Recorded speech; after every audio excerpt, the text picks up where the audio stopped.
ఈ మధ్య తలనొప్పి కేసులు బాగా పెరుగుతున్నాయండి. చీటికి మాటికి హెడేక్ తెచ్చుకునే వాళ్ళే ఎక్కువ మంది. ఇందులో మెంటల్ ఇష్యూస్ కొన్ని అయితే, ఫిజికల్ ఇష్యూస్ కొన్ని, లైఫ్ స్టైల్ కొన్నండి.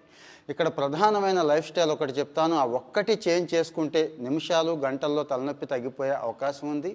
సగం పైగా జనం మనలో ఉన్నవాళ్ళు ఇదే తప్పు చేస్తున్నారని నేనే కాదు, national science library of science అని ఒకటి ఉంది, అది చెప్తోంది. కొన్ని వేల మంది మీద పరిశోధనలు చేసిన తర్వాతే వీళ్ళు ఈ నివేదికలు ఇస్తున్నారు. ఫుల్ రిపోర్ట్ కూడా నీకు ఇస్తున్నానండి, చూడండి. తలనొప్పి ముఖ్యంగా ఎందుకు వస్తుందంటే బాడీ డీహైడ్రేట్ అవ్వటం వల్ల, సరిపడా నీళ్లు తాగకపోవడం వల్ల ఎక్కువ కారణం అంటున్నారండి. ఎందుకంటే మన మెదడులో 73% వాటర్ ఉంటుందండి. అలాగే బ్లడ్లో ఎప్పుడైతే వాటర్ తగ్గిద్దో చిక్కపడుద్ది, బ్లడ్ సరఫరా కూడా మెదడుకి చేరే అవకాశం ఉండదు. వీటన్నిటి కారణం చేత మెదడు కుచించుకుపోయి కాస్త వెనక్కి జారుతుందంట. అది కూడా తలనొప్పికి కారణం అని చెప్తున్నారండి. సో ఎప్పటికప్పుడు కాస్త నీళ్లు తాగుతూ ఉంటే నిమిషాలు, గంటల్లో కూడా తలనొప్పి తగ్గిపోయే అవకాశం ఉంది అంటున్నారు ఎక్స్పర్ట్స్ చెప్తున్నారు. డాక్టర్స్ కూడా చాలామంది చెప్తున్నారు. ఇవి కాకుండా ఇంకా కొన్ని కారణాలు ఉన్నాయండి.